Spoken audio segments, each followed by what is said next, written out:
Good morning. So we have a great panel today on the topic of climate science, community transformation, the role of civic and communal action in addressing climate change.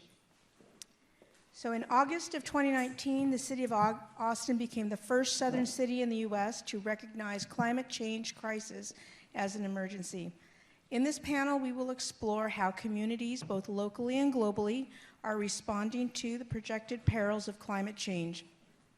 The role of governments and non-governmental organizations in disaster mitigation and recovery will be examined, and the role of local activists seeking to hold these entities to account will be highlighted. So I'm going to give a brief presentation, a little bit of information for each of our speakers in order of them speaking. So first we have Dr. Jason Kahns. We're pleased to have Dr. Jason Kahns, Associate Professor of Anthropology, at University of Texas, Austin. His research is in the Sundarbans, did I say that right? Sundarbans. These are mangrove forests and also within the southwest delta region of Bangladesh. His attention is to issues of development, conservation, borders, and climate change in one of the most susceptible environments to climate change. Then we have Celine Rendon, a former community engagement specialist with the City of Austin Office of Sustainability, supporting the development of community involvement in Austin's 2021 Climate Equity Plan. Celine currently works at the youth, as the youth program manager for EcoRise, and this is an organization that works at the intersection of sustainability education, climate resilience, and environmental justice to elevate youth voices and advance student-led solutions to real-world challenges. Then we will have Kevin Schrunk, and Kevin is floodplain administrator for the City of Austin. Kevin is a professional civil engineer and certified floodplain manager with more than 27 years of engineering experience. He has been at the City of Austin for 14 years, where he is the division manager of the Watershed Engineering Division, which is responsible for the city's flood risk reduction projects, floodplain management program, and the city's flood early warning system. And rounding up our panel, we have Frances Acuna. And I'm pleased to welcome Frances, who is a longtime Austin resident and community leader. Since 2012, she has worked with GAVA, which stands for Go Austin, Vamos Austin, a coalition of neighbors and community partners breaking down barriers for healthy living and strengthening neighborhood stability in Austin's Eastern Crescent. Her roles in GAVA include leadership, community organizing, community health worker on issues such as access to healthy food, health and fitness, flood mitigation, and the rights of residents most affected by natural disasters. So we're going to start off with presentations from each, and then we'll follow up at the end with questions and answers. So please welcome our panelists.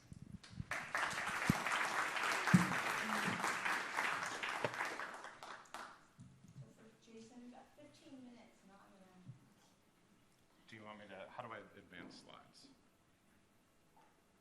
Who's our tech person to advance slides? The slides they should be loaded. What's the first one? Do you have the slides?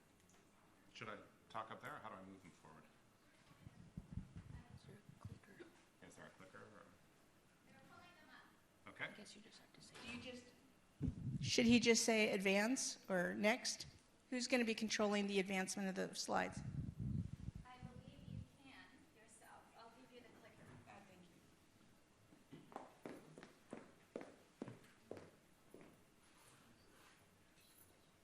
Perfect.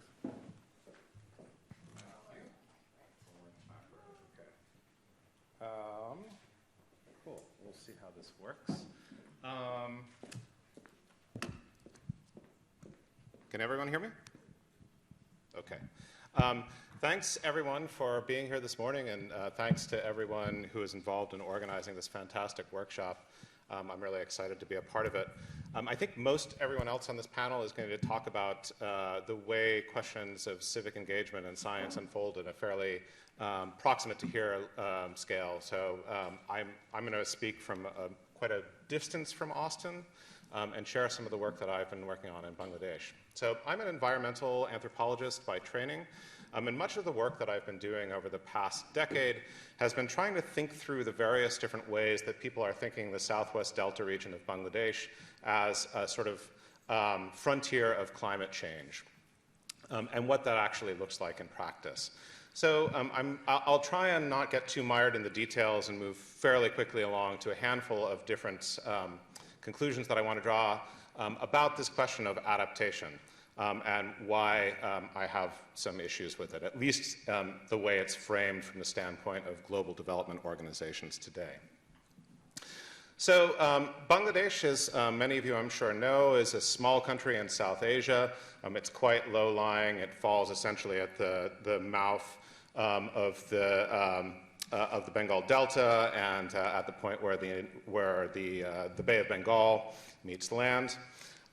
It is a low-lying country, and it sort of famously is a country that it already is experiencing many different effects of climate change, including increased amounts of cyclones blowing off the Bay of Bengal as monsoonal warming patterns change, increased soil salinity from ocean intrusion, especially into coastal regions, desertification and flooding in the north, in part due to changing melting patterns in Himalayan glaciers, and so on and so forth. So it is a country that very much is already experiencing quite a number of effects of effects of climate change and environmental transformation. But beyond this, I want to ask a question of why, in fact, does Bangladesh matter so much in global debates about climate change? For those of you who follow conversations about climate change, you may notice that Bangladesh pops up in a dramatic way in many of these conversations. And part of that certainly is all the reasons that I just shared, that it's a place that's already experiencing a number of those effects. But I want to think a little bit about the social reasons why this happens. So one of the main things that I think drives a lot of contemporary development imagination about Bangladesh, as opposed to there are many other ways to think about the country, is that Bangladesh is a country that is approximately the same size and has a very similar ecology to Louisiana, but it has a population of 165 million people. So we could compare that to Louisiana itself, which has a population around 4.6 million, or to the United States, which has a population of approximately 326 million. So Bangladesh is a country that is tiny, but has a population that's almost half of the United States. And indeed, Bangladesh is one of the most densely settled countries in the world. It is the most densely settled country if you exclude city-states like Singapore. So it's extremely population dense. And I want to sort of dramatize why this matters a little bit in conversations about contemporary climate change by showing you a brief video. There's no audio to this. This is a model that was published in a New York Times story called Borrowed Time on Disappearing Land back in 2014. And we'll see if I can get this to play here. I wonder if this will be possible with the setup. Maybe not. Okay, we'll just pass on the video. It's a model essentially that shows the tremendous projected impacts of coastal flooding and essentially sort of walks you on a tour through the coastal region of Bangladesh, including the areas where I do research, that shows what in fact will happen in the event of a 13-foot sea level rise, which, to cut to the chase, is effectively the displacement of approximately 20 million people. Now, I want to suggest that part of what drives global fascinations with Bangladesh is in fact this question of displacement, and not so much the humanitarian question of displacement, but rather a profound anxiety on the part of many people in the West and of the development industry, I would argue at large, about what actually will happen in the event of such massive population displacement.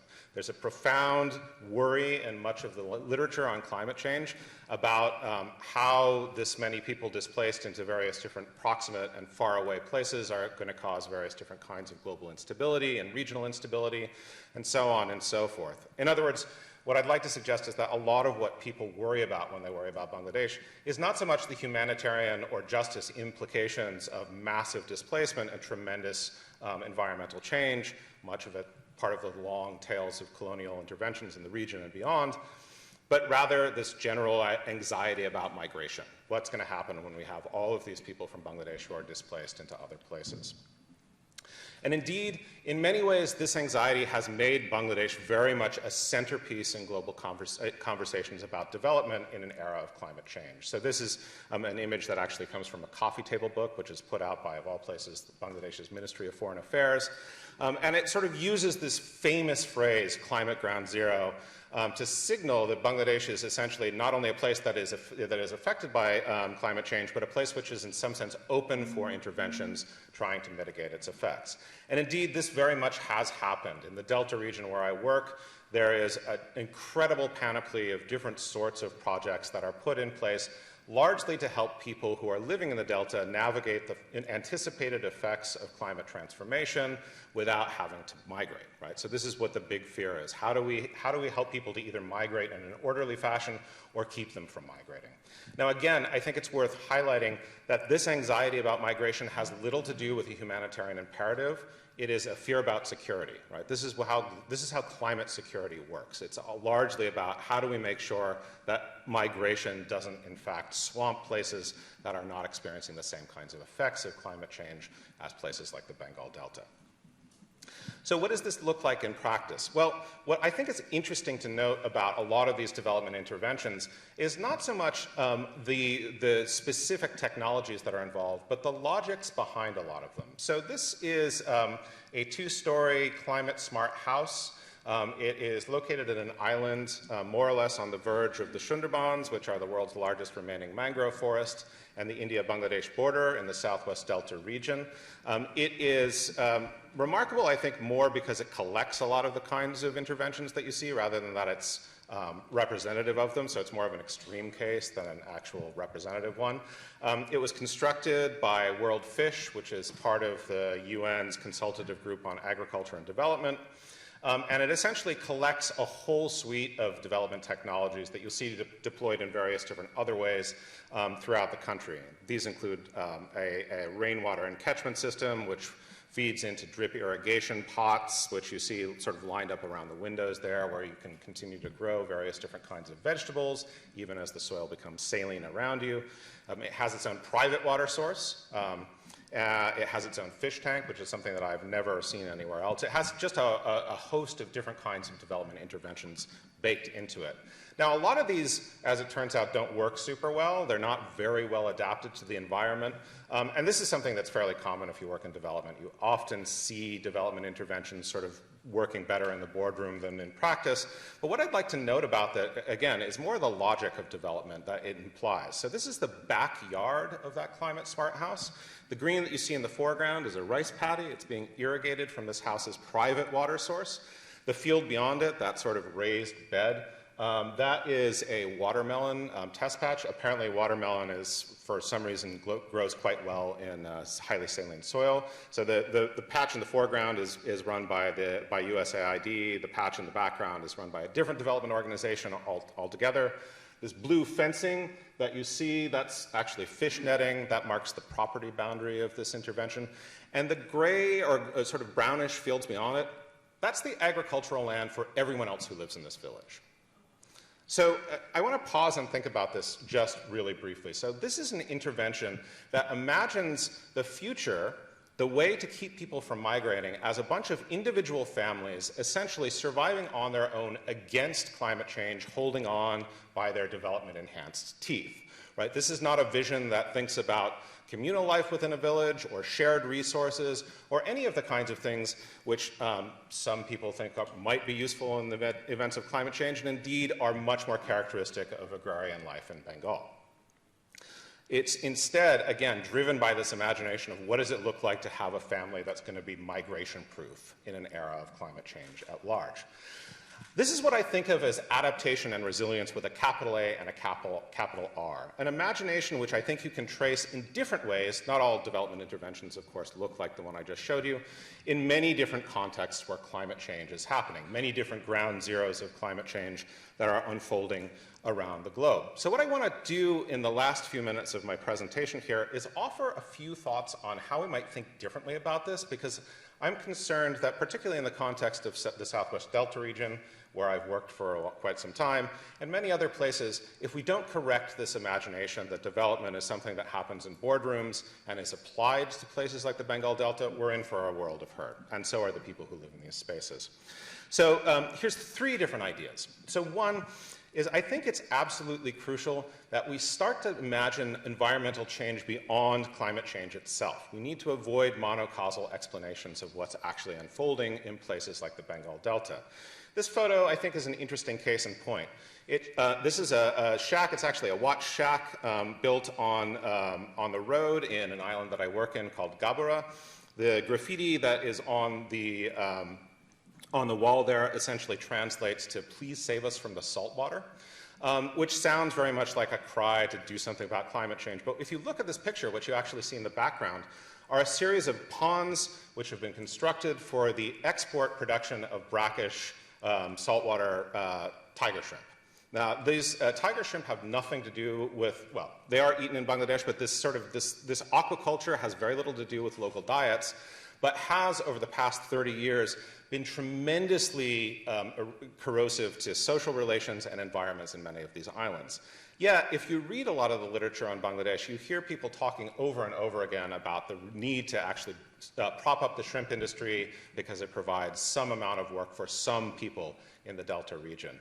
If you talk to people in these regions, you find out very quickly that, in fact, shrimp has absolutely devastated not only access to local drinking water, but also essentially closed off all of the fields that people used to do things like have social interactions with, and made it much more difficult to actually pursue agriculture. These things literally salt the land, right? This is brackish water that's pumped in from outside rivers into land that had previously been used for rice.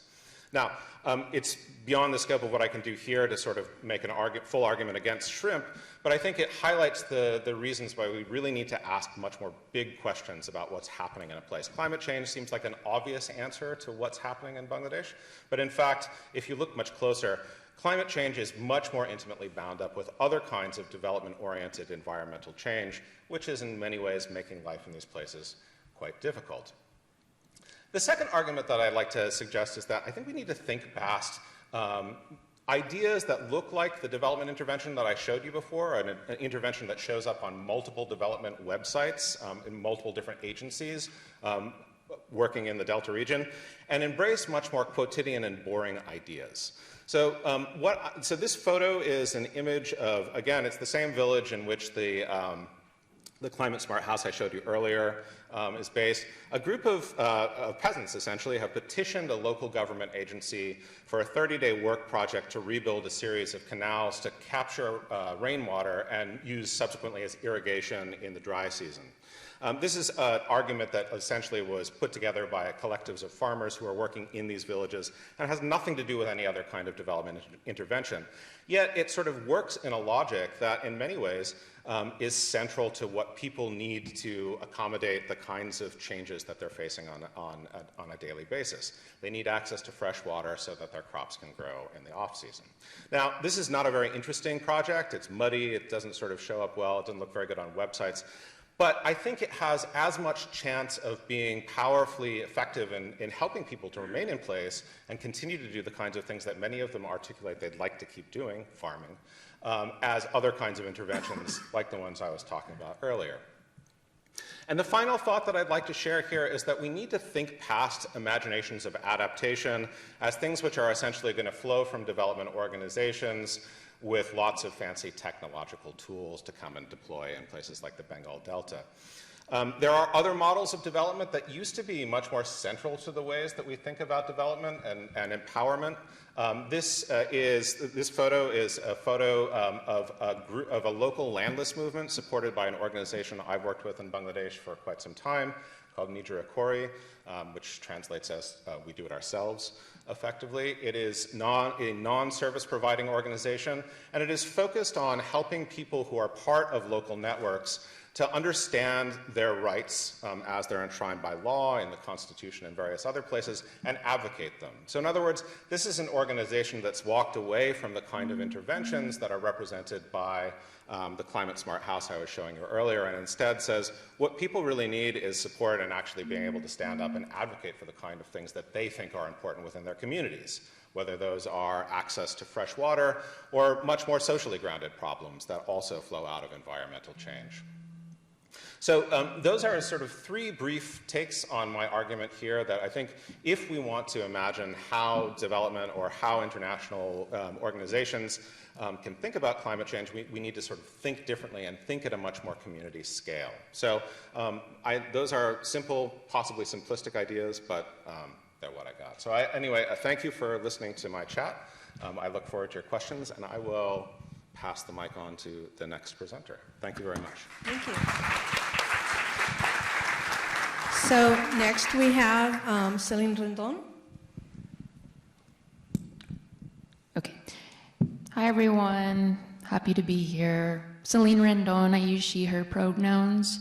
I'm currently a youth programs manager at EcoRise, as was mentioned. I lead and organize our Austin Youth Climate Equity Council to support high schoolers in climate action planning, learning about sustainability and environmentalism, and also kind of breaking down the climate change movement. You can go to the next slide. Oh, sorry. My presentation is going to be based more so on my journey in the climate space, from community grassroots advocacy to working within city of government at the city of Austin, and now being an educator, working with high schoolers across Austin and Atlanta and San Antonio. We also have our cohorts there. So I went to UT Austin. I was studying with a Bachelor of Science, Environmental Science. There was no mention of racial equity and environmental justice or root causes of the climate crisis that we're in. And so that led me into my early studies interning with people organized in defense of earth and our resources called Poder. And it's an environmental justice group based in East Austin. It's women-led, based social justice org formed in the 1990s to increase the participation of residents of East Austin in decisions related to the economic development and environmental protection of their communities. So my internship specifically focused on the environmental, economic, health, and cultural impacts of land use and community development, more so specifically at the time, Code Next. I learned about the history of Austin. We did a lot of community forums talking about land use development and creating a narrative to highlight how land use is such an important part when we talk about environmental justice issues, sustainability, housing, and affordability. So this is just a brief timeline I want to show for our framing. Poder, Susana Almanza actually has a really good timeline that breaks down even more, but for the sake of time, here's a brief one. We understand the 1928 City of Austin's master plan designated East Austin, where all industries, African American and Mexican American communities would relocate and reside. Jumping to the 1990s, we are seeing the Tank Farm fuel storage facility, Eastside landfills, and the Holly power plant that expose people of color to toxic pollution in East Austin neighborhoods. Also the Save Our Springs movement, more focus on white environmentalism at the time that set East Austin at the city's desired development zone. And this is a really huge, one of the root causes of severe gentrification and displacement we're seeing in East Austin for the past 30 years. Also the smart growth movement, where we see the move towards high density development in the urban core of many cities across the United States, especially in Austin.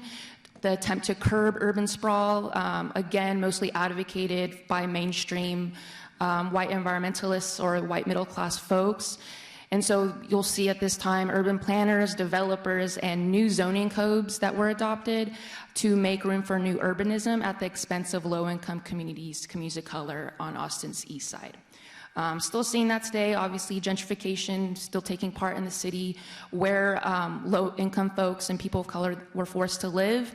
Most notably, the African-American share of Austin population declined from 12% in 1990 to 7.7% in 2010. Data also correlates with home ownership. 2015, 52% of white Austin residents are homeowners, but only 27% of African-American and 32% Hispanic Latina residents owned homes. So sorry my numbers aren't as updated. I'm kind of pulling together data that I was using a lot when during my internship, and then that also came into a lot of the framing that we use when I started working with the City of Austin, and a lot that came from the City of Austin's Equity Office leadership as well. Thinking about COVID-19 and health outcomes, where we're seeing hospitalization and mortality rates disproportionately affecting Latina and Black communities in Austin, commonly seen throughout the United States. So a lot of my internship, again, we were doing community forums, talking about land use and development and how that cannot be separated from environmental and sustainability discussions. Where we see a lot of this history is reinforced by segregationist policies in the 20th century that affects a wide range of Austin venues, including schools, public parks, and commercial businesses. And I wanted to note too, in 1950, Austin was 4th in the country for the most income inequality. To 2015, Austin was listed as the most economically segregated city in the country. So again, I just wanted to provide this framing. This is really fundamental to my education as I was studying environmental science, because again, this was not at all anything that we talked about in my curriculum or any learning at UT Austin. So it led me to have a more complex understanding of environmentalism and its roots, causes in colonialism, patriarchy, and exploitation. But also at the same time, I became more close to the idea and the importance of cultural connection, intergenerational exchange, and solidarity in the issues presented.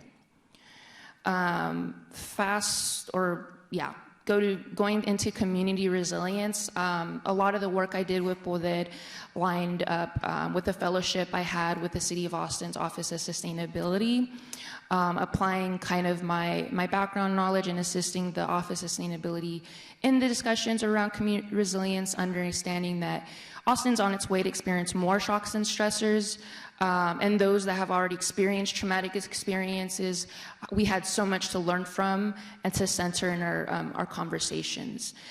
Thinking about heat, drought, flooding, and wildfires. And this fellowship also was in direct partnership with Go Austin, Vamos Austin. Frances is going to detail a lot in her presentation on grassroots efforts for climate justice as it relates to major flooding issues in Southeast Austin, Dove Springs. So I had a lot of discussions with city staff, also with community members. That was what my fellowship was based on, kind of gathering data, having these internal discussions, and then being a liaison. So learning a lot about Southeast Austin. It's on this map, it's like it says Franklin Park, and it's like the 78744 zip code Southeast. But understanding that each of areas across Southeast Austin have unique issues, and specifically in Southeast, understanding that major issues related to food access to health care, a high percentage of a youth population, a higher percentage of undocumented population, and Spanish speakers in the area. So experiencing major disparities with health outcomes, and on top of that, experiencing the major effects of climate change. So I did a lot of research. I created a whole report gathering all these insights with these internal stakeholder discussions with city staff, analyzing after action reports, news media coverage, community member stories, and really gathering this all to have this framing for community resilience, because the city of Austin is kind of trying to be more proactive and understanding it has to be a unified effort across city departments to address a lot of this climate action planning. A lot of the solutions or ideas moving forward, mostly based on the grassroots efforts by community members, which again you'll hear from Francis, but also like parent support specialists, crisis intervention, social workers that directly responded to major flood events and assisted families during the time of a disaster. So understanding the city of Austin having a really huge history of harm, as we mentioned in the timeline, that there's an inherent distrust of city agencies because the city is designed to be reactive. There's definitely a need to support and strengthen community preparedness as it relates to flooding for this case. And there's just overall an inconsistent cycle of inadequate funding for outstanding needs. That's usually always the issue. How do we fund this? How are fighting for capital dollars across City of Austin departments and offices?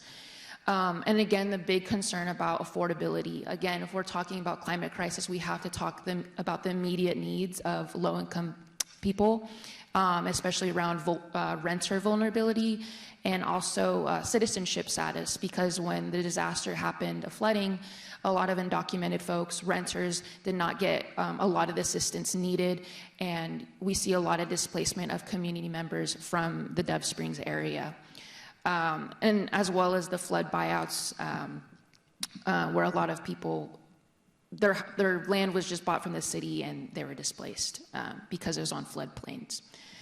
But major opportunities from this, again, solutions highlighted by community grassroots advocacy, where we see the need for proactive engagement. The city is currently working on a lot of resilience efforts, providing tools for life and safety measures, and beginning to leverage funding internally, while also maximizing public and private spaces, which Francis has been such a huge part of, advocate and organizer for. This then led to kind of me becoming a community engagement specialist with the Office of Sustainability. This was like right after college. I started working them, transitioned to a full-time role as a community engagement specialist for the development of it was at the time, I believe, is 2019-2020 climate plan. The first climate plan was developed in 2015, but again, no mention of racial equity, racial disparities, or environmental justice. Very technical, very science-heavy, and no really involvement with community-based organizations. And so trying to do something different, taking the leadership from the equity office that a planning office such as the Office of Sustainability could take to do something different in their climate planning efforts. Understanding that if we're not proactively addressing equity, we're only perpetuating injustice. So if we're trying to address climate change, eliminating the use of fossil fuels for energy and transportation, we need to also centering racial equity and eliminating disparities that can be predicted by race.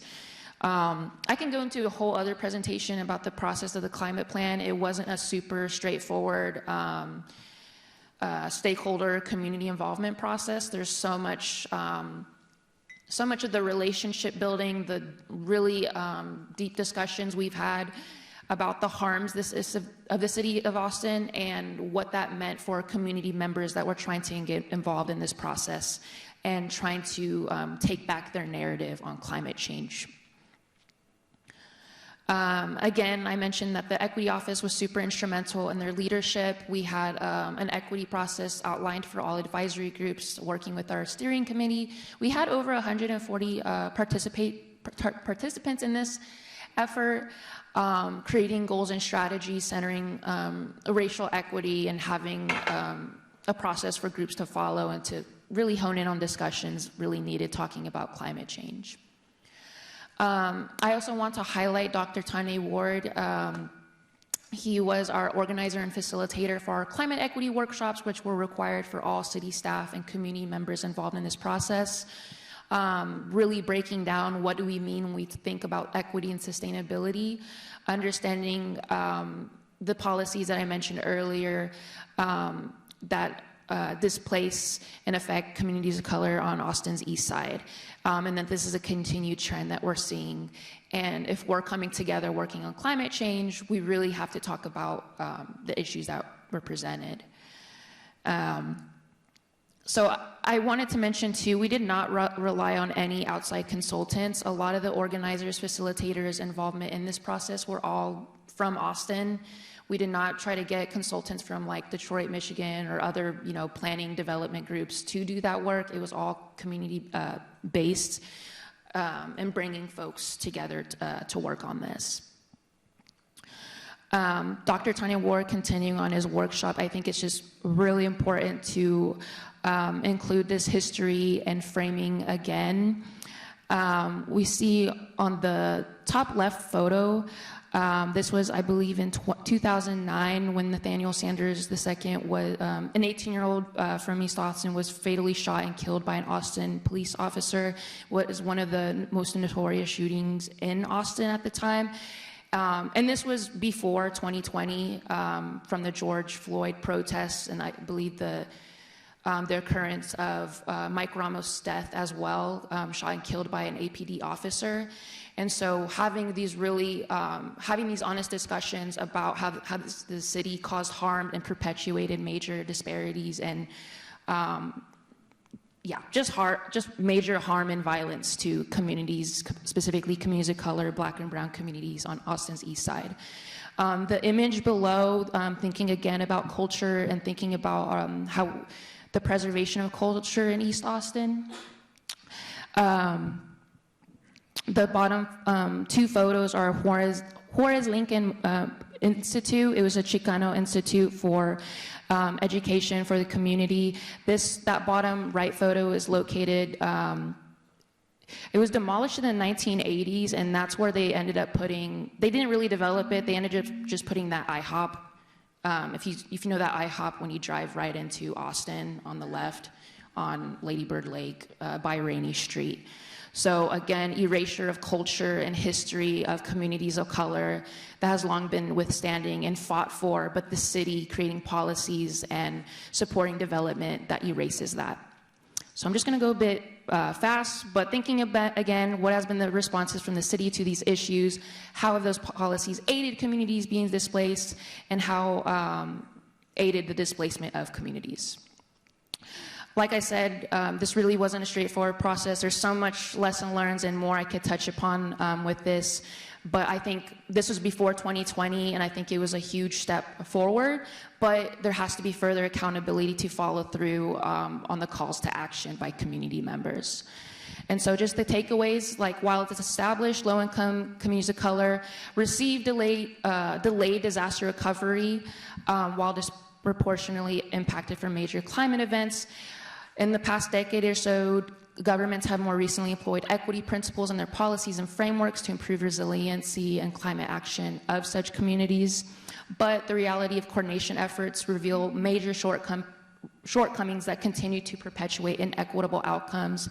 Thinking about how the city of Austin still prioritizes development in the name of supporting businesses and jobs, but again, at the expense of low-income communities of color. So thinking about the FC soccer stadium that was supposed to be at Roy Guerrero Park in Southeast Austin, the community rallied together, and that ended up being built further up north at the Domain.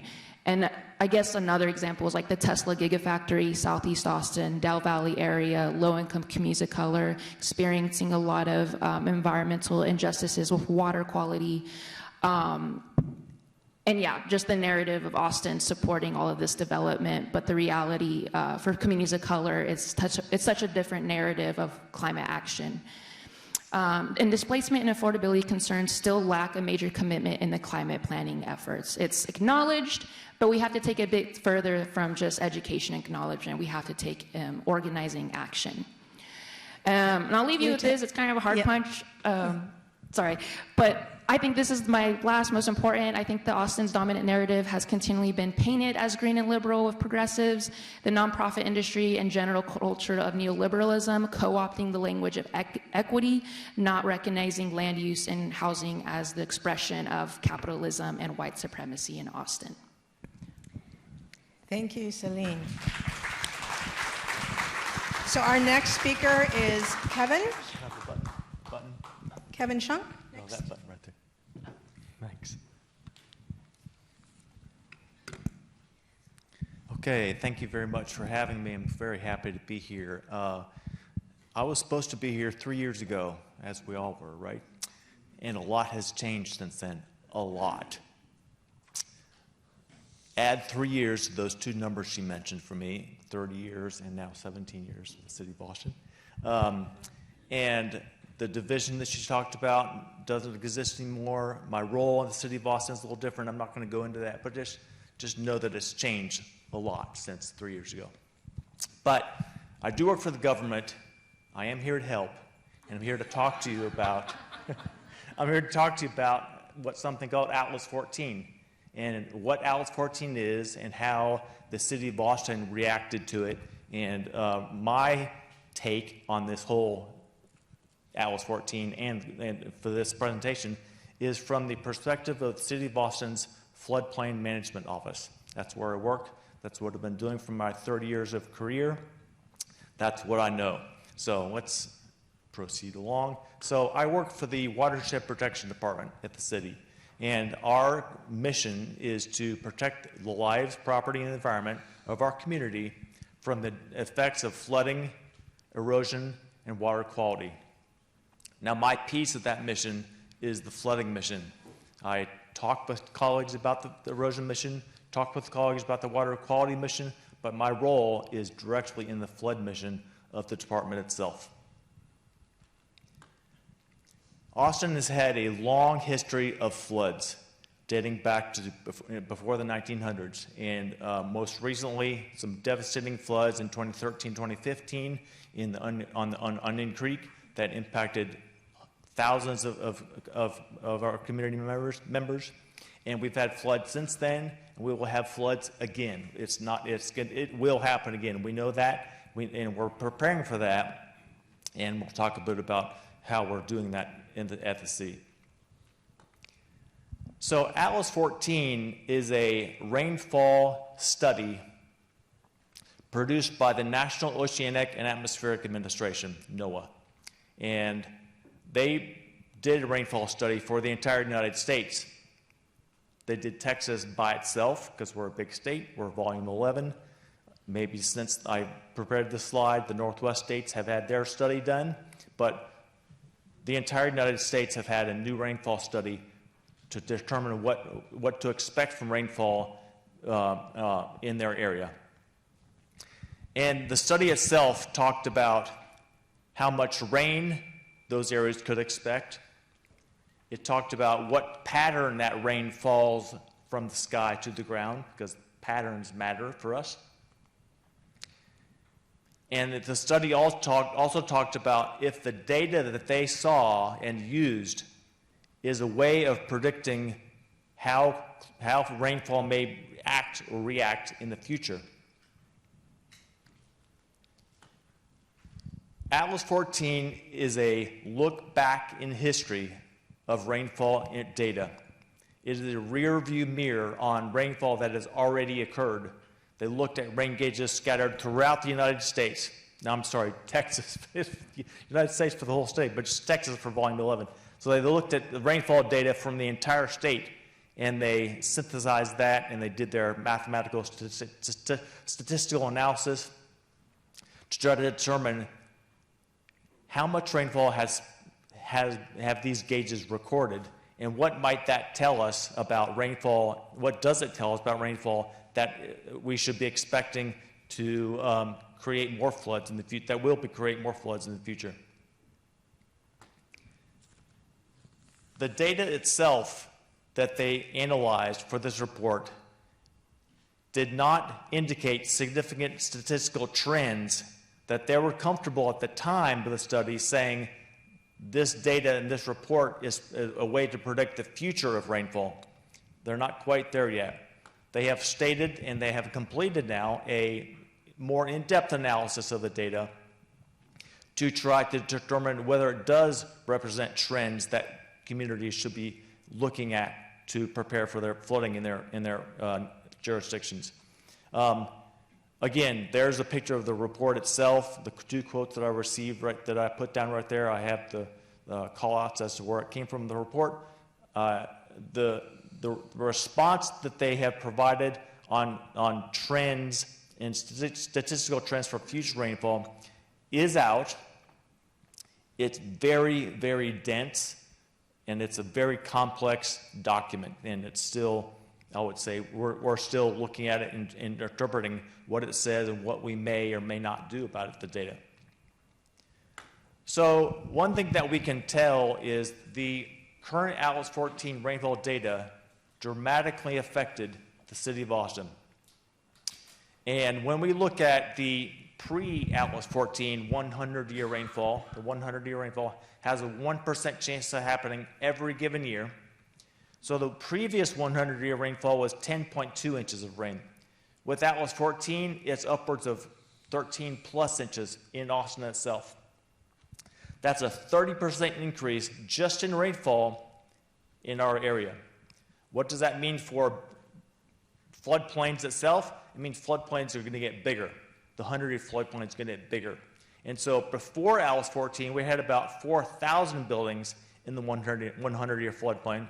Now that we have this Atlas 14 data, it's more like 7,200 buildings, an 80% increase just in buildings that are in the 100-year floodplain. So Austin's response to this data and this information was basically threefold. We proposed revising our floodplain regulations.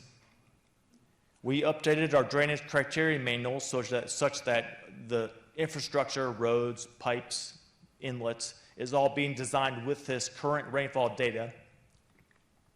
And then third, which we're in the midst of right now, is restudying all the floodplains in the entire city of Boston, every single one of them. And we're adding more to the floodplain maps in a way to show people and tell people what their flood risk is at their home, at their place of business, at their place of worship, etc. So step one for the regulatory changes of floodplain definitions, the new 100-year floodplain is equal to the FEMA 500-year floodplain. So back in January 2018, even before that, when we saw the data come out and we asked ourselves, are we really, what this looks like is that the FEMA 500-year floodplain is going to be very, very representative of what the new 100-year floodplain is going to look like. And we're like, yeah, that's what the data shows. So that sounded amazing that we would be making this definition change, but in fact, this is what the data is telling us, that the new 100-year floodplain is going to be equal to the old 500-year floodplain. And in fact, it looks like it's going to be. Another change that we made in the regulations was what we call freeboard. And freeboard is the height that you build a building above the floodplain. In Austin, that number used to be some cases 2 feet, but most places it was 1 foot. So a building had to be built 1 foot above the 100-year floodplain. The change that we made in the regulations was that freeboard is 2 feet across the board. Everywhere in the entire city is 2 feet. What that does is minimize the flood risk to a building that's built 2 feet above the 100-year floodplain. Very significant to have a building higher than the 100-year floodplain. Whenever I talk to people who are building houses in the floodplain, I always tell them the higher, the better. The regulations are requiring 2 feet, but if you can go more than that, I recommend you do that because it's going to reduce your flood risk. It's going to reduce flood insurance premiums as well. The second piece of our response was updating our drainage criteria manual, and that is taking the Atlas 14 rainfall data, putting it in the DCM, which is what we call it, and that therefore all inlets, roads, pipes, box culverts, floodplains, anything that has to do with drainage infrastructure is using the most recent rainfall data such that it's sized appropriately and providing the level of service to our community that was intended when we wrote the DCM. Step 3 of our process is a reevaluation of floodplains across the entire city. It's about a $19 million project. Every single floodplain in the entire city of Austin will be re-studied, and then some places that don't have floodplains now might have floodplains afterwards, and the purpose of that is to let the community know, here is the flood risk that you should be expecting. Please plan accordingly. Does that mean maybe renovating your house to make it higher? Does that mean understanding better ways to keep important documents off the ground level of your house, maybe put them high in the closet? Lots of things that could be done to a house, for a family, to reduce their flood risk. And this flood risk data, this information, is going to be the way that we tell the community what that flood risk is. 3 links here that I think are really important. The first one is learning more about Atlas 14 and how it affects Austin and what our response was to that data. The second one, atxfloodpro.com, is our online floodplain information tool. And so if you live in the city of Austin and you are wondering, do I live in a floodplain? FloodPro can tell you that. Type in your address, it zooms right to the property, shows you what the floodplains look like. If you have questions, there's the hotline number on the FloodPro website. Call staff, we can talk to you about it. And that's a very important tool that I was just talking with staff yesterday. FloodPro is its 10th birthday this year. And so we're very proud of that. Glad that's out there. Very happy that it's been expanded and enhanced over those 10 years. So we're very happy to have that. The last piece, atxfloodplains.com, is the website to go to learn more about our floodplain studies, where they are, what we're studying, the status of the studies, and again, you can type in your address, and it can tell you exactly, do I live near a creek? Is the creek being restudied? And if you have questions, there's a phone number on there, hotline. We'll certainly get back to you to talk to you more about it. I'm happy to answer questions after we're done, and those my slides not advancing, that means at the end. Thank you very much. Thank you, Kevin. Okay, to wrap up for us, our last presenter, Frances Acuna. Hi, everybody. I was getting nervous because I kept hearing my name over here, and Frances is going to talk a little bit about that. So I'm like, no pressure, but my name is Frances Acuna. I'm a climate resilience community lead organizer with Go Austin, Vamos Austin, GAVA. And I work in the communities that are more affected by climate shocks and stressors, and educating and training residents on how to anticipate, prepare, and respond to disasters. And Kevin and Celine were talking about the Dove Springs floods. They were very devastating. I think all of you know about the floods, and where hundreds of people lost their homes, their memories, their hopes, and material belongings that made it very traumatic for them.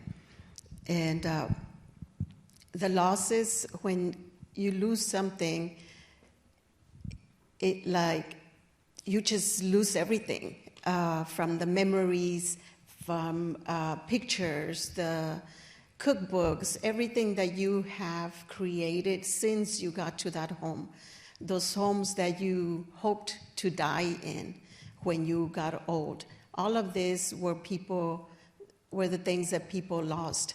And of course, trust. Because with all the flood and the way that things were addressed, the trust that they had in, I'm going to say, in the response kind of was broken. The lack of information, how the communication was given to them, the process of the buyouts, the process of relationships between city and the community, the health that came with it was also a loss, because, with the floods, you have all the trauma, you have the mental health, you have, that fear. Each time it rains, you see a lot of anxiety, you have the trust comes whenever it rains again, because am I going to flood again? You hear thunder, lightning, and you're already thinking, should I, prepare? Should I go somewhere where I could be safe? The physical health.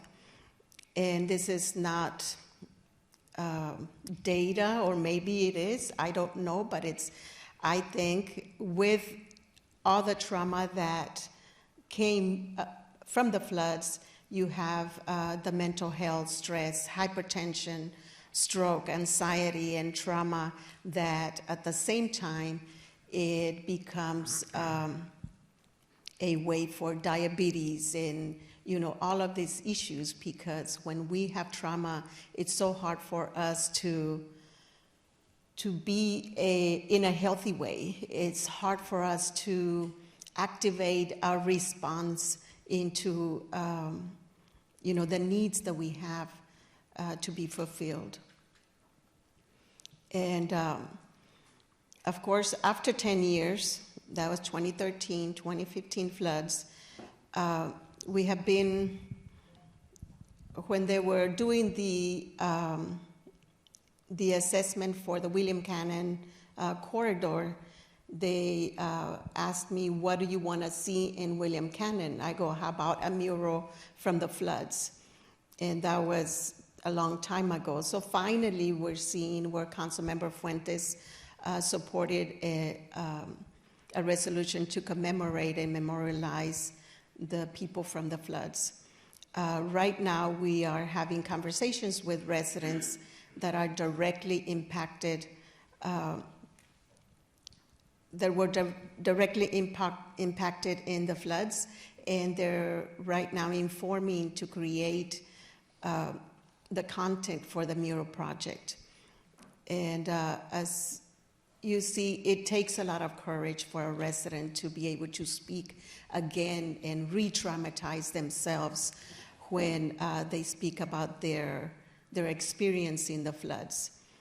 I think each time I've been in those conversations, I have cried. Of course, I'm a crier, right? But this is very, it takes you back again to the flood, especially when they recreate the flood experience in a very personal level. And the goal to provide the memorialization is a site history to promote healing, resilience on the Onion Creek community. This is a very long time waiting project that I've been saying is so the people that experience the floods, for them to heal. But sometimes I question myself, am I doing this because I want them to heal, or I want to heal? Because I wasn't flooded, but I was since day one helping people to tear carpets, to bring, couches, their memories, pictures, and everything outside their homes, because they were all flooded and contaminated. So we are working with watershed protection, with emergency management, and other organizations, so we could be able to, create a plan for flood mitigation. And right now we are working in East Williamson Creek, where they're trying to deviate some of the water from Brassywood Pond, because in the street where I live in Brassywood, we get flooded just about if we get 3 inches of water, we get flooded. So watershed protection is working on deviating some of that water for a short-term flood mitigation. And then in 2 years after this one is done, they're planning to do the more bigger infrastructure update of the stormwater pipes. And they're also working on replacing the Knuckles Crossing Bridge. About 2-3 years, the City of Austin Public Works it was an emergency fix where they just, the bridge was gonna fall, so they just fixed it.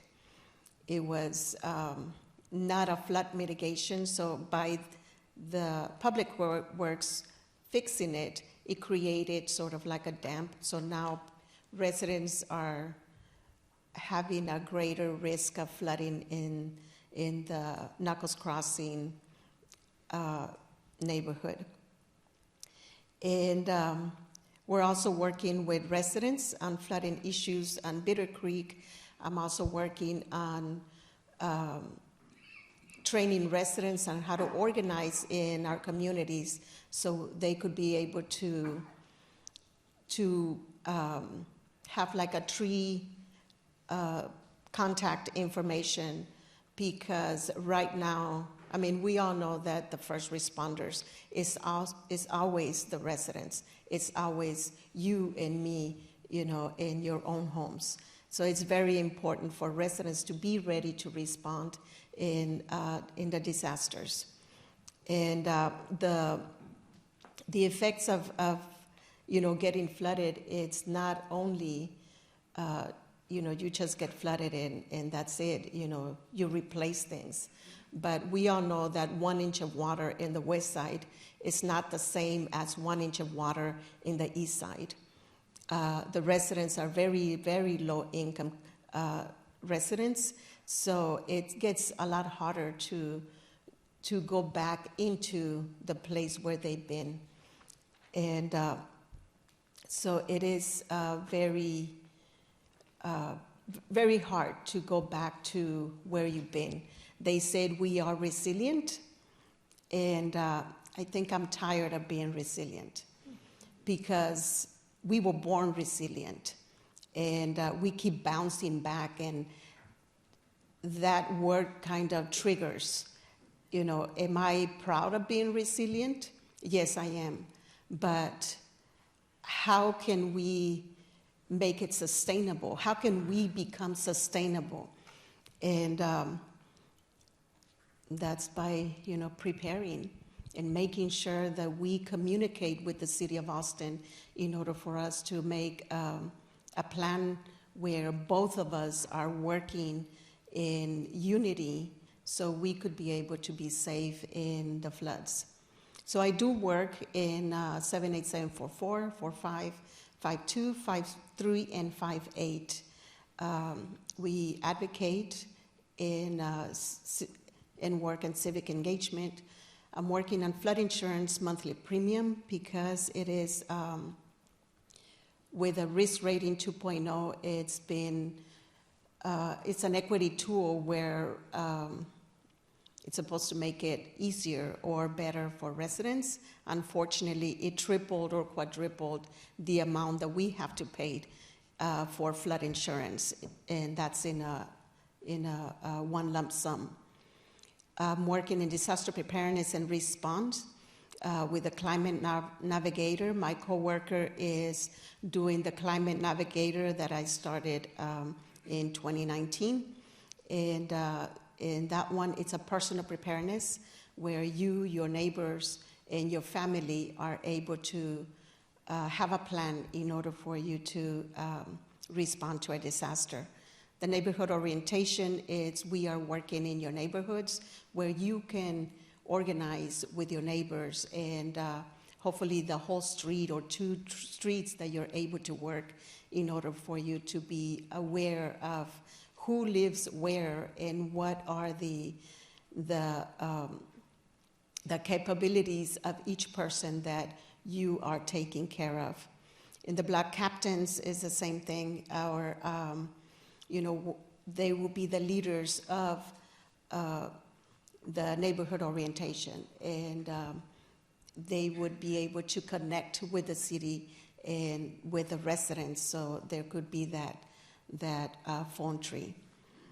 We're working also in the resilience hubs to ensure that there's a place where residents feel safe in case there's a disaster, and that those places are ready to be open in case there's a flood, winter, anything like that that requires for residents to go to a safe place.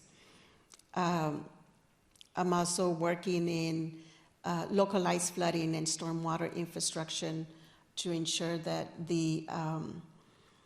that they are updated, because as we know, as development happens, the flood risks are a lot higher. We have many of the buildings that are being, or apartment complex that are being developed in our communities have a lot of impervious cover, and that means the buildings are taking a lot of ground, so the water has nowhere to go to. So it goes to our homes, especially if we live in a low-lying area. I myself live in Dove Springs, where Dove Springs is like a bowl. I live at the very bottom of it, so we see that effect. And there's lot-to-lot flooding. There's a lot of displacement. Like in 2013, I don't want to go there because it just takes you back. So there is a lot of work to be done for our families in order for us to be safe. And in order to address all the issues, I think mental health is the number one thing that needs to be addressed in all of the disasters, or in anything. Because if we have depression, if we have any trauma, it's so hard for us to respond in an appropriate way unless we take care of the mental health issues first. And we all need to take action with each other, and we need to hold the city accountable for what their mission says it does. And we need to stay strong, speak up, and move forward, because otherwise we're still going to be resilient. We're going to get flooded, and then we fix our homes, and we go back to getting flooded again, and it's going to happen again over and over again. So let's not be resilient. Let's be sustainable in the way that we do things.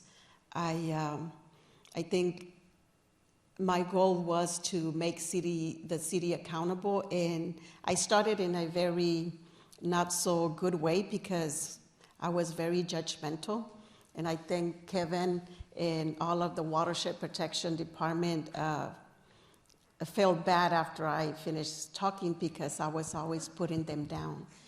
And so it's a lot of the issues that we face, but learning how to work with the community and learning how to, meet in the middle with them, I think we can do a lot better in being safe from flooding and displacement. Thank you.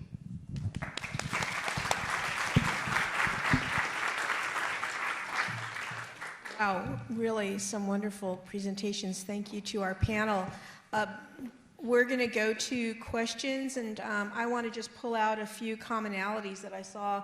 Our panelists, they definitely work on different scales of engagement on issues of climate change, but some of the things that we saw in common include things such as vulnerability.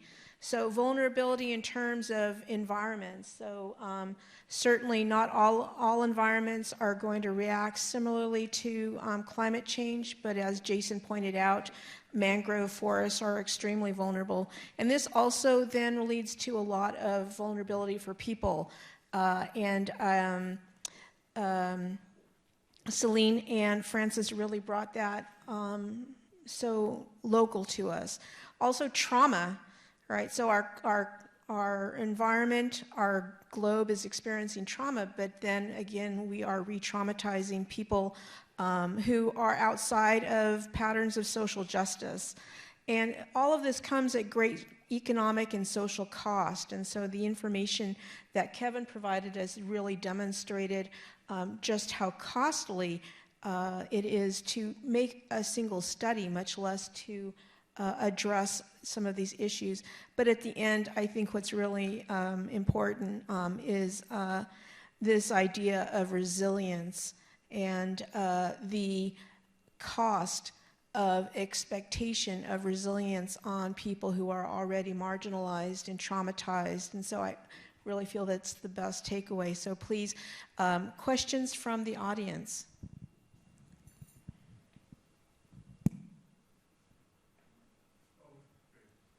question for Celine. This past weekend I was bicycling around the Holly Power Plant. I noticed that, did you hear me? Okay. I was bicycling around the Holly Power Plant and noticed that the community built these little gate entryway things, and they're kind of nice. They're, I guess they were built in the 90s. I'm wondering though if what they've done, or have they taken care of the toxins that the power plant puts out?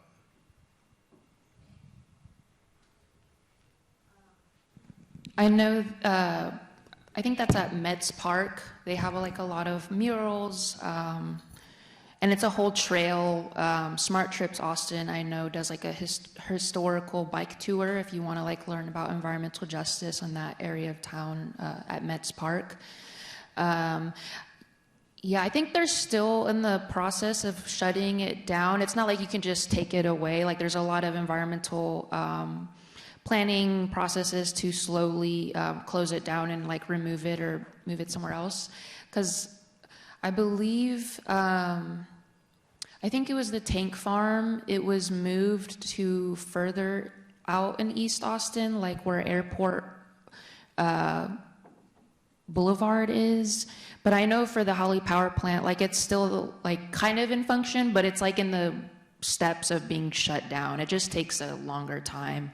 Because again, the environmental effects on the land, you can't just remove it and think it's done. It takes kind of some years, including remediation. And I think at the same time, they're trying to develop that park area. So we'll probably see it over time being removed.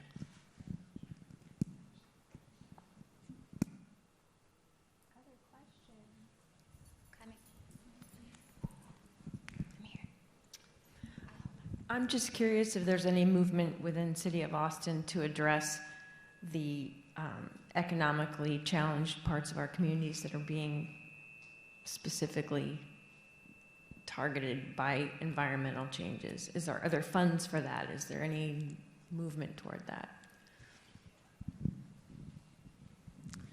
Thank you. I work for the Watershed Protection Department, and later on today, Mark Coder, are you out there, Mark? Not yet. He's on the panel this afternoon. He works in our resilience office. He can speak more citywide than I can, but from a watershed perspective, we are currently redoing our strategic plan for the department, how the department spends money, how the department allocates money, and a major piece of that plan is making sure we have an equity focus on how we're spending our money. And so that process is ongoing right now. I wish I could tell you the website. It's maybe Range River ATX.gov. That's my guess. But anyway, that's what Watershed is doing specifically for our department, but Mark may be able to comment more holistically on the entire city.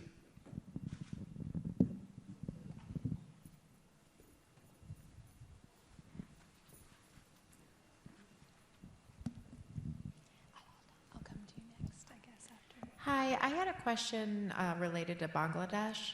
So you talked about having the agricultural impact of the shrimp farms being there and the salt ruining the water. How much is the larger government doing to help mitigate that? Or are you mostly working with groups like you had mentioned with the Circle of Women who were trying to, empower themselves to make a change? Thanks so much for that question. there's a complicated answer to that, but I mean, I mostly work with landless movements and less so with governments, but the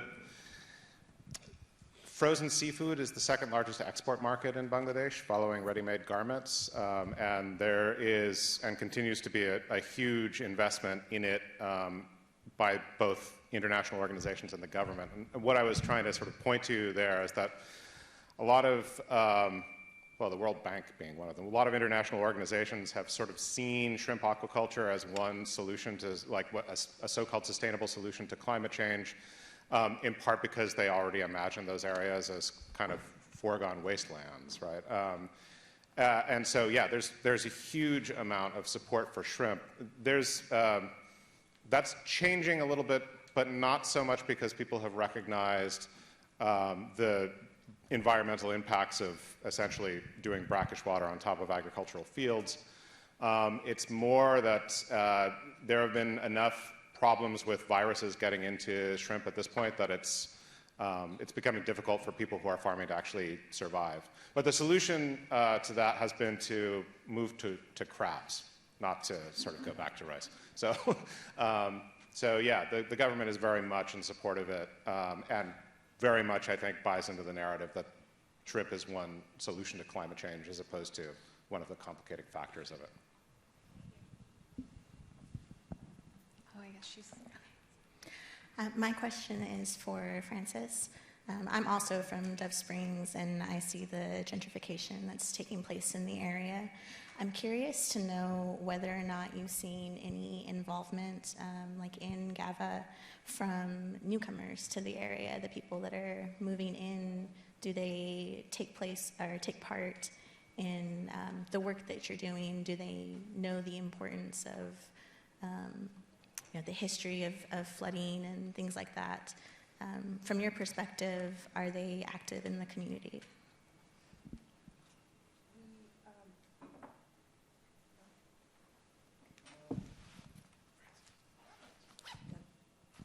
Oh, now I have two. We are working when it comes to displacement, gentrification. It's a very, very heavy thing.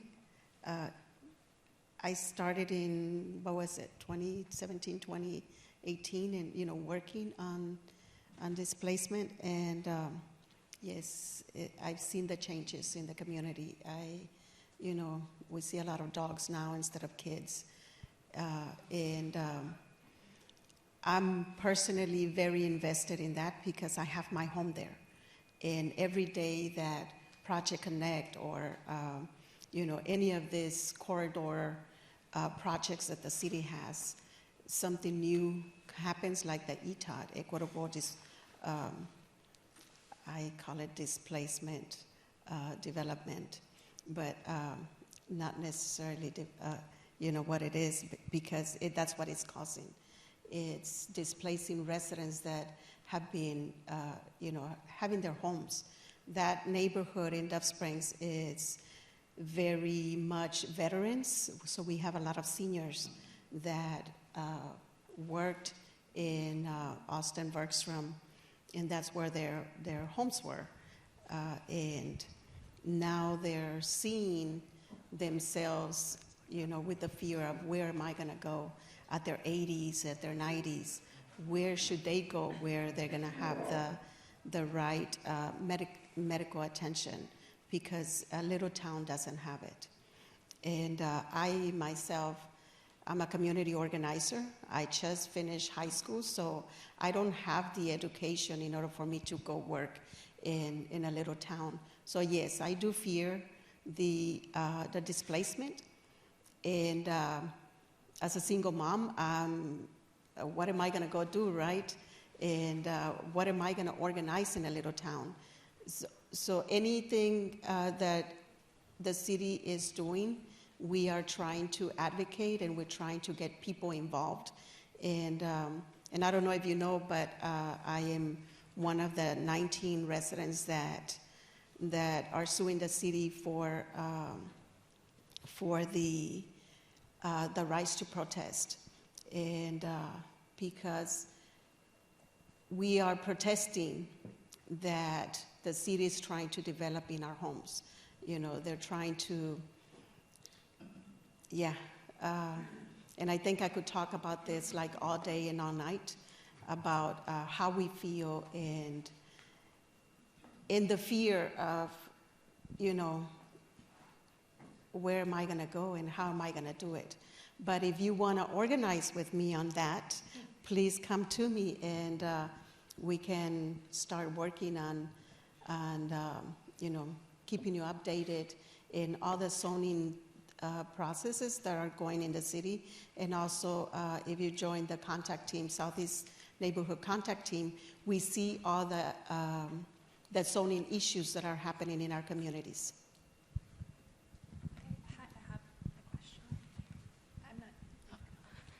Hi, I have a question about renters specifically. What can we do to ensure the places we live in are safe and that we're, you know, protecting against climate change? Because I can't control my foundation or a lot of things that are controlled by the landlord or property management. But how is the city and the grassroots organizations working with renters to make sure that we're safe in these floodplains and things as well?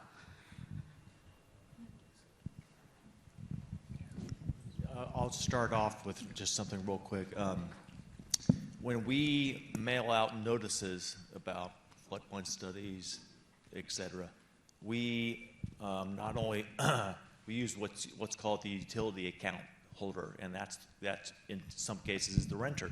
So we mail to the renter as well as to the owner. So we're trying to contact as many people as we can about what information that we're providing. And that's one step that we have been working on, that we have been doing now for about since the Onion Creek floods 10 years ago. But that's an example of something we're doing to make sure that we're getting in touch with renters, not just the owners of the house itself. Yeah, there's like a lot of organizations that do tenant action organizing to like look into, I think as well. Throughout Austin, there are also neighborhood associations that get alerted whenever there's like a proposed new development or new developer that's taking over. So a lot of it does come to community organizing and showing at City Council, unfortunately. And just to provide an example, yesterday there was a case at City Council for 6610 East Riverside. The development that was being pitched as an affordable housing project with a total units of 600. 300 of those will be market rate, and the other 300 are supposed to be affordable at 80% MFI. So whenever you see affordability, again, it's really important to define what that means, because for a family of four, 80% MFI means a family has to be earning almost $88,000 a year. And the per capita income for Montopolis in that area is $20,859, and the median household income is $42,000. So obviously, when defining affordability as that 80% MFI, that's not affordable for low-income people. So that case went on yesterday, and that's just an example of how a lot of development gets proposed and how it gets pitched at the city of Austin, and then community groups get alerted, and really the immediate thing is to show up, protest, and have enough people to sign up to be able to open it for discussion and to halt that development from moving forward. Obviously, the city of Austin, for engagement processes, it happens so fast, so a lot of community organizations do pay attention to that. But like I said, neighborhood associations or other tenant groups in your area are involved with that. So I'd be happy to talk with you after too, if you're interested in those specific folks. And I wanted to share something as for the renters. If you get flooded, I think it's very, very important, and part of our training is for you to get content insurance. And that means, so in case you get flooded, all the content in your home could be replaced or refunded, because and what it covers is if you flip your apartment down, everything that falls, it's what it's covered with the content insurance. So everything from your sofa, your beds, your chairs, everything like that. Microwave, if it's not attached to the house, to the apartment, it's covered. I wanted to thank you for all of your presentations. I apologize up front, my allergies are kind of kicking in on me. But I wanted to also applaud Ms. Acuna for your accomplishments, and not only from the community, but also educationally, and encourage you to possibly pursue ACC as a way to aspire in higher education. You got a lot of skills. You got a lot of skills as far as the community organizing and the information and knowledge that you bring from your own personal experience. But I also wanted to ask, how is the mental health being addressed? You mentioned it, and I think Ms. Rendon mentioned it as far as really major issues that need to be addressed, especially for the residents that have been negatively impacted by all of this gentrification and the other kind of emphasis that the city has been putting on developing this land. I think in my community, I think the people that we work with, it's mental health is something that is not addressed that often. Of course, there's still that stigma as if you go to a psychiatrist or a counselor, you're crazy, right? And so it's bringing those issues to them and letting them know that it's okay to seek for help. That, that feeling of, yes, I'm going to go out and look for a job or do something about it, but yet you don't get to open that door in order for you to go out. It's something that we need to address. And we have created like a little group because it's also very expensive. I mean, I tried because I get re-traumatized each time that I share the resident stories. It's like, I feel it. So I try getting mental health, and it's like, I don't think so. I can't pay $130, each week so I could be able to see a counselor, somebody that is going to listen to me and not necessarily be effective if I can't follow up on a weekly basis.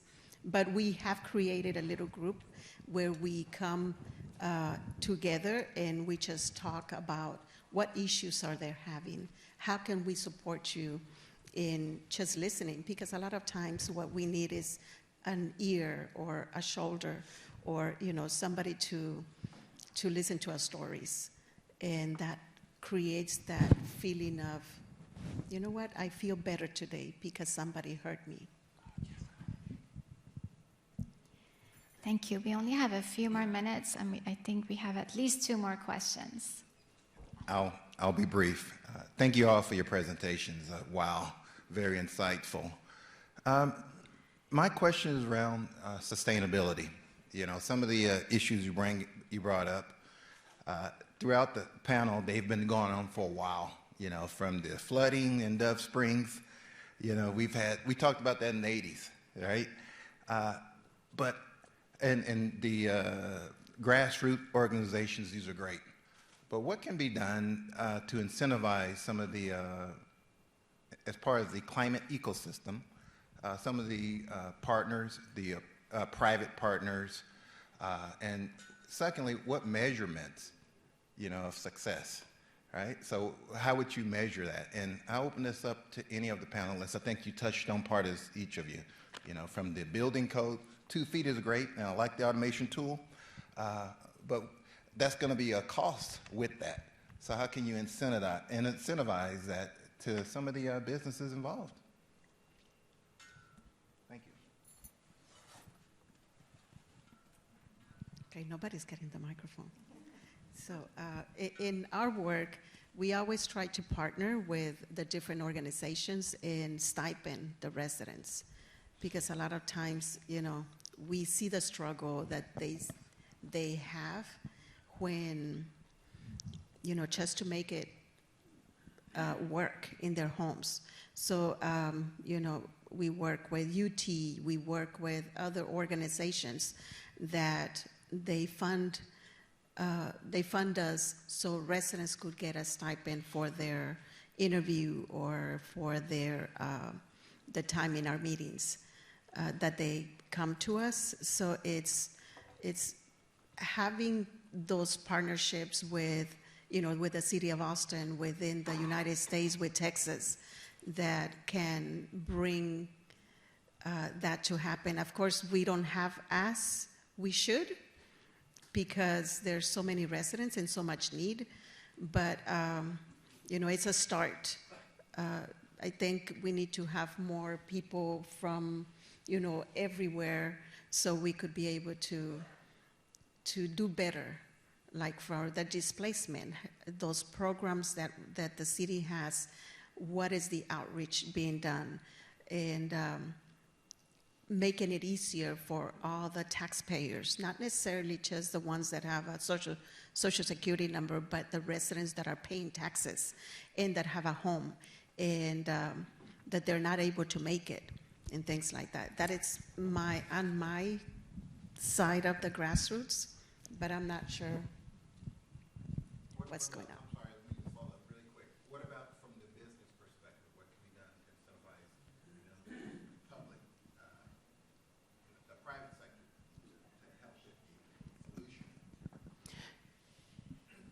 I think in my perspective, if, for example, the city of Austin works with us, like emergency management, Homeland Security emergency management, we have made a book, a guideline for disaster preparedness, and they are doing pop-ups around the different Eastern Crescent communities, so they could be able to, residents could be able to get information.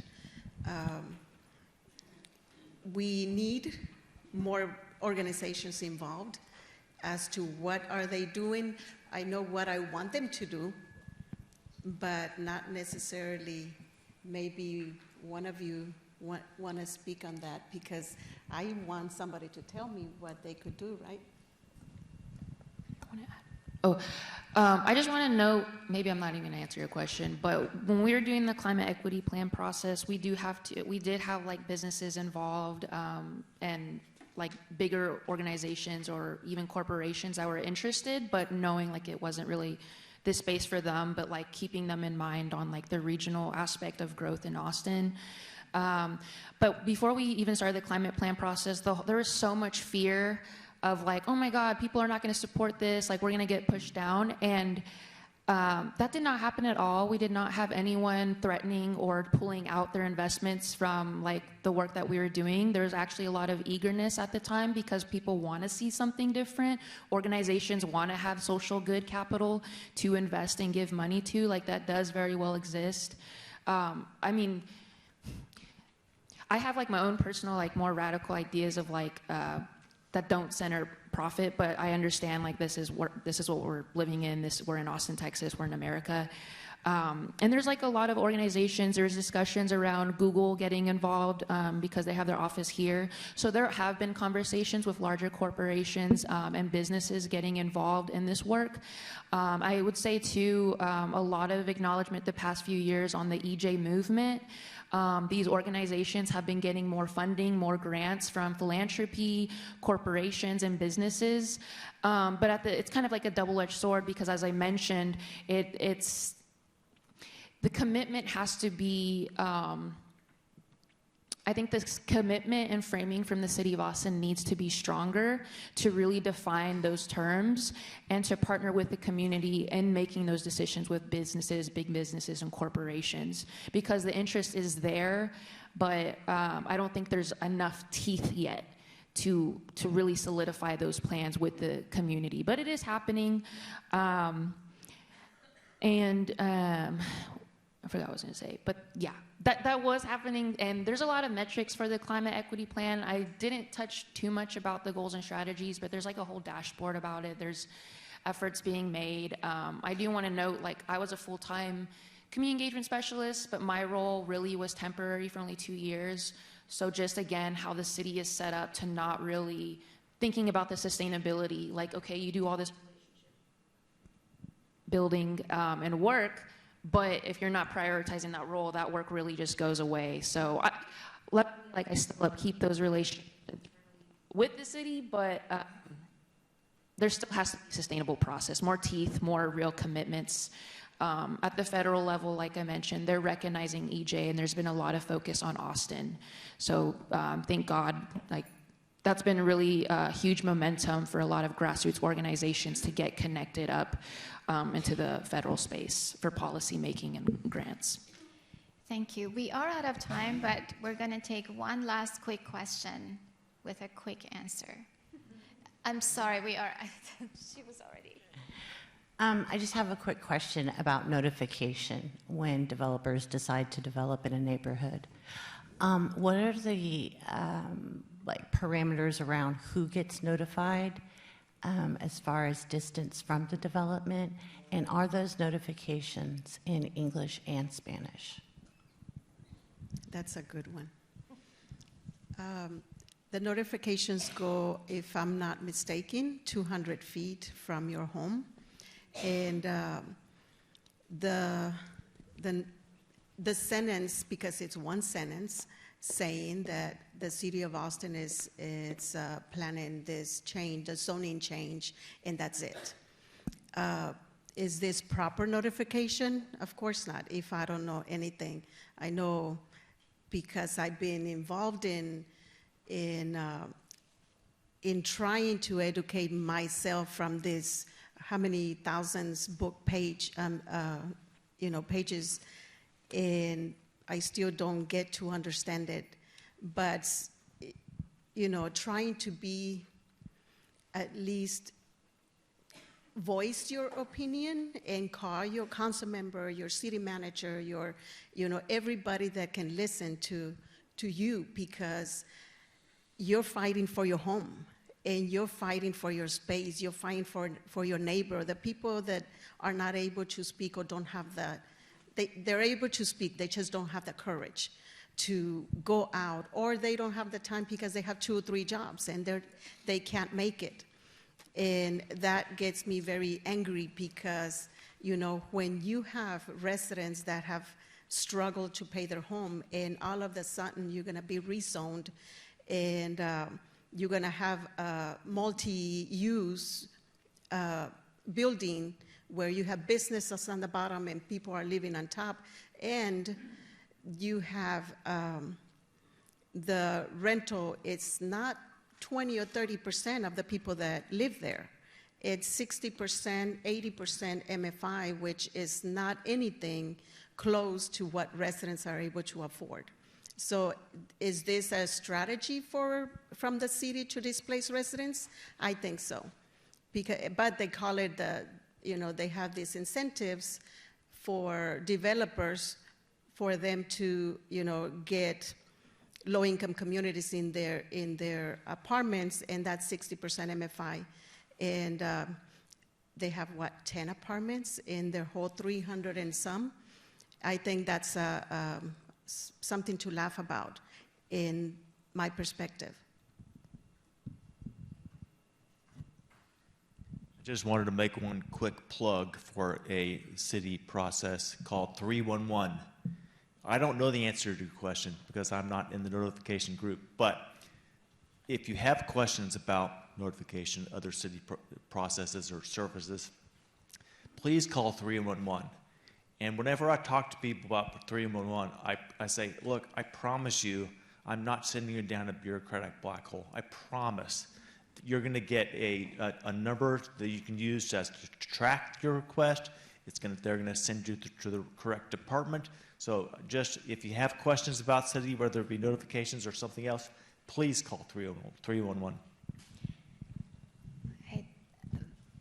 my appreciation to the discussant and the panelists and all of you who engaged so deeply with the topic. I know there is more to talk about. There are more questions, and my apologies for not, we're already 10 minutes almost over time.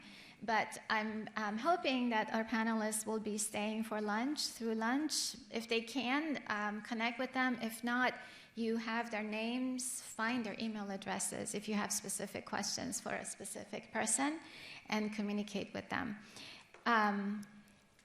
Next on our agenda, after a short break for you all, is performances by our dance and theater students. Our faculty have been working with their students throughout the year with our theme, Climate Science and Climate Justice. So we are in for a treat. The dance and theater performances will be upstairs in the recital hall. When you leave this room, you will see staircases to your left, immediately to your left. Take those stairs up, and you'll see the recital hall. And from there, after the dance and theater performances, we will be guided to the art galleries where art students have been working with the theme. And you will see their work and see the top 3 prize winners by an art juror. So we will see you up there at 11:15 in the recital hall. Thank you.